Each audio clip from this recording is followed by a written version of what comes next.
Hi, this video is from interview.com. Interview.com is a job portal. If you're looking for a job, you can post your resume with us. In this video, I'm going to talk about Spring Framework Hello World using annotation.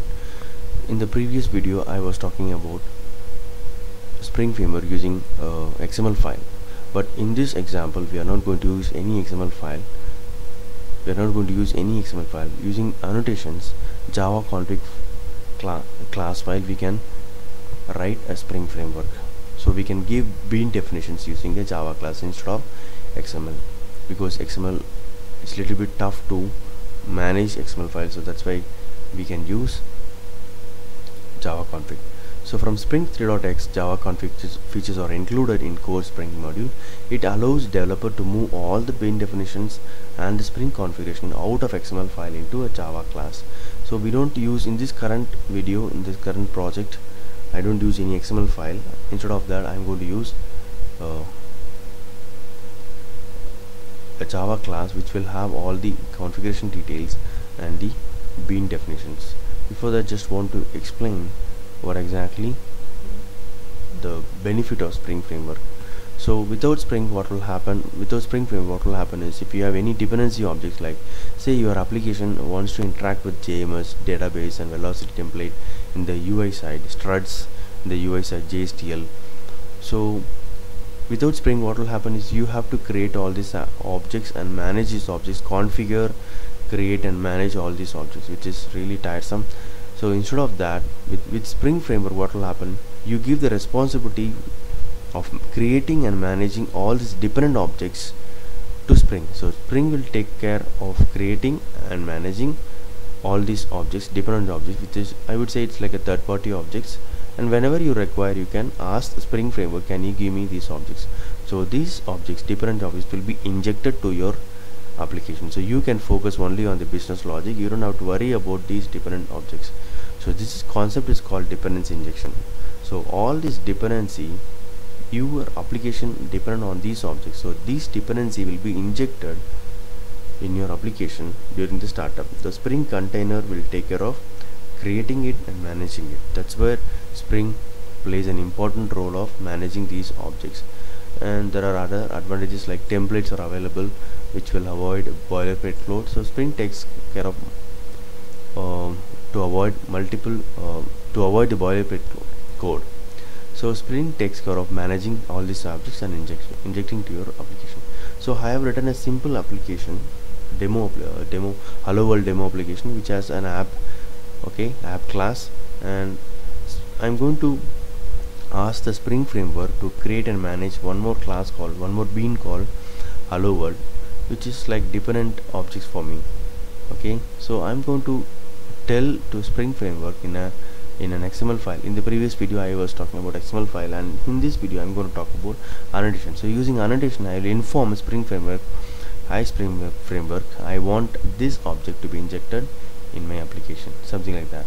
So this is my business application. I don't have to bother about this hello world dependent objects. Spring Framework will take care of creating and managing. By default, this will be created as a singleton. So let's see this annotation configuration, how exactly it works. So I have my app application. So I have written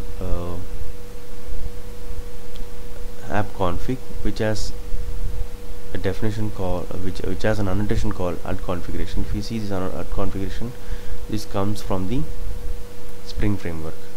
And there is one more annotation called bean definition, add bean. Annotating a class with configuration indicates that the class can be used by the Spring IOC container as a source of bean definition. So whenever you mark a class as add configuration, this shows that this class can be used as a source for bean definition. So add bean tells the Spring that a method annotated with add bean will return an object that should be registered as a bean in the Spring application context. So this bean will be registered as a bean in the Spring application context. So I would say this is similar to whatever we were doing using XML file. So we have a bean ID, so bean ID we are giving, and in the XML file we used to give like this. So it is similar to this bean annotation is similar to the way you used to give an XML file. So let's see the demo. So how we are going to load, let's check that.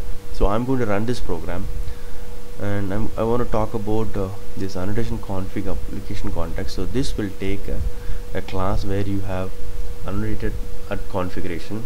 So this will load the class. That means your beans will be, it will read all the bean definitions and it will register these bean in the Spring application context. So let's debug this and check how exactly it works.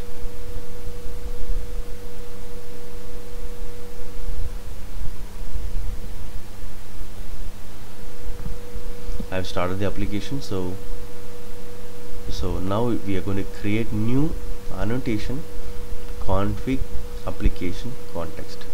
So the moment we call it, there are a lot of things going to happen. I have put a breakpoint here. So the constructor of this IMPL, I just want to ensure that whenever we call this constructor, whenever we create this object, it should also call this beans constructor because it's creating it. So let's see that.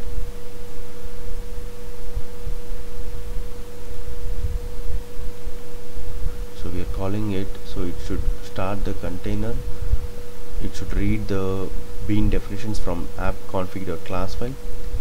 Can you see here? Pre-instantiating singletons, defining beans.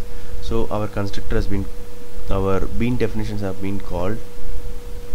Okay, so constructor has been called. That means these things are done by our Spring framework. I didn't do anything. So I just call this method, I just call this constructor. Okay, that does everything. So now looks like